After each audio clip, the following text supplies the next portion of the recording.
Ganeshotsav Mandal Jain road Dandeli ವತಿಯಿಂದ ಎಲ್ಲಾ ಗಣೇಶ ಭಕ್ತರಿಗೆ ಸ್ವಾಗತ ಸುಸ್ವಾಗತ. ಗಣೇಶ ಮಂಡಲದ 44ನೇ ಗಣೇಶೋತ್ಸವದ ಸಂದರ್ಭದಲ್ಲಿ ನಾವು ನಿಮ್ಮ ಮುಂದೆ ವೈಷ್ಣೋದೇವಿಯ ಪವಾಡವನ್ನು ಪ್ರಸ್ತುತಪಡಿಸುತ್ತಿದ್ದೇವೆ. ವಕ್ರತುಂಡ ಮಹಾಕಾಯ ಸೂರ್ಯಕೋಟಿ ಸಮಪ್ರಭ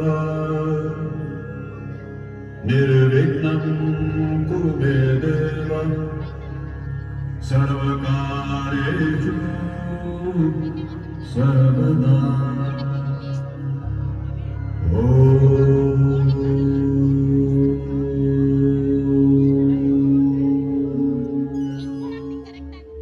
ಜಗತ್ ಕಲ್ಯಾಣಕ್ಕಾಗಿ ಕಠೋರ ಕನ್ಯತ್ವ ಪರಿಪಾಲಿಸಿಕೊಂಡು ಗುಹೆಯೊಂದರಲ್ಲಿ ಯೋಗ ಧ್ಯಾನ ನಿರತರಾಗಿದ್ದಾಳೆ ಆದಿಕುಮಾರಿ ಶ್ರೀ ಮಾತೆ ವೈಷ್ಣೋದೇವಿ.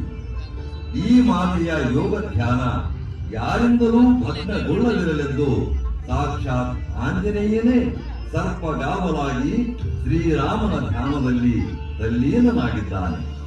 ಶ್ರೀರಾಮ ಶ್ರೀರಾಮ ಶ್ರೀರಾಮ. ಓಂ ಹ್ರೀಂ ಕ್ಲೀಂ ಬ್ರಹ್ಮದೇವಾಯ ನಮಃ. ಜೈ ಶ್ರೀರಾಮ.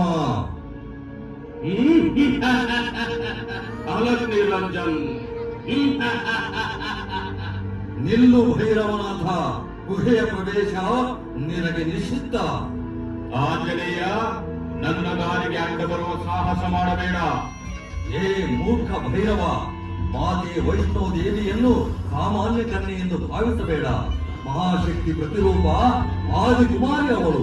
ಶ್ರೀಮಾತೆಯ ಯೋಗ ಧ್ಯಾನಕ್ಕೆ ಭಂಗ ತರದೆ ನೀನಿಲ್ಲಿಂದ ಹೊರಡು ಮೊದಲು. ಏನು, ಬಂದ ಕಾರ್ಯವನ್ನು ಸಾಧಿಸದೆ ಹೊರಡುವುದೇ? ಸಾಧ್ಯವಿಲ್ಲ.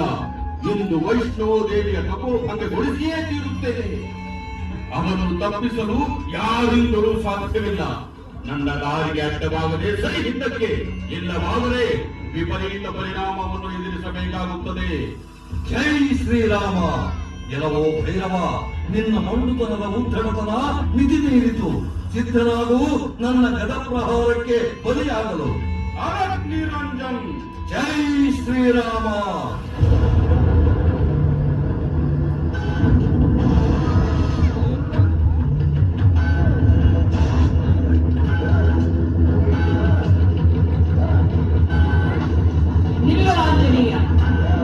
ನನ್ನನ್ನು ತಡೆಯಬೇಡ ಮಾತೆ. ನಿನ್ನ ತಪೋಭಂಗಗೊಳಿಸಲು ಬಂದ ಈ ಭಂಡ ಭೈರವನ ರುಂಡವನ್ನು ಮುಂಡದಿಂದ ಬೇರ್ಪಡಿಸದೆ ಬಿಡಲಾರ ಈ ಆಂಜನೇಯ. ಅದು ನಿನ್ನ ಕಾರ್ಯವಲ್ಲ ಆಂಜನೇಯ, ನನ್ನ ಕಾರ್ಯ. ಈ ಮದೋನ್ಮತ್ತ ಭೈರವನ ಅಹಂಕಾರವನ್ನು ನಾನು ಸಂಹರಿಸುತ್ತೇನೆ. ಸೈರಣಿ ನಿನ್ನ ಚಿತ್ತ ಮಾತೆ. ಅಲಕ್ ನಿರಂಜನ. ಸಾಮಾನ್ಯ ಕನ್ಯೆಯೋರ್ವಳಿಂದ ಸರ್ವಶಕ್ತ ಈ ಭೈರವನಾಥನ ಸಂಹಾರ. ಎಲ್ಲ ಈ ಭೈರವ, ಸಾಮಾನ್ಯ ಕನ್ಯೆಯನ್ನು ಜರಿದು ಅಟ್ಟಹಾಸದಿಂದ ನಗುತ್ತಿರುವೆಯಾ? ಇಂದು ನಿನ್ನ ಹುಟ್ಟಡಗಿಸದೆ ಬಿಡಲಾರಳು ಈ ವೈಷ್ಣೋದೇವಿ. ಸಿದ್ಧನಾದ ಸಾವಿನ ಮನೆ ಸೇರಲು. ಸಿದ್ಧನಾಗಿಯೇ ನಿಂತಿದ್ದೇನೆ. ಪ್ರದರ್ಶಿಸು ನಿನ್ನ ಶಕ್ತಿಯನ್ನು. ಅಲಕ್ ನಿರಂಜನ. ದುರ, ಮುಗಿಯಿತು ನಿನ್ನ ಆಯುಷ್ಯ.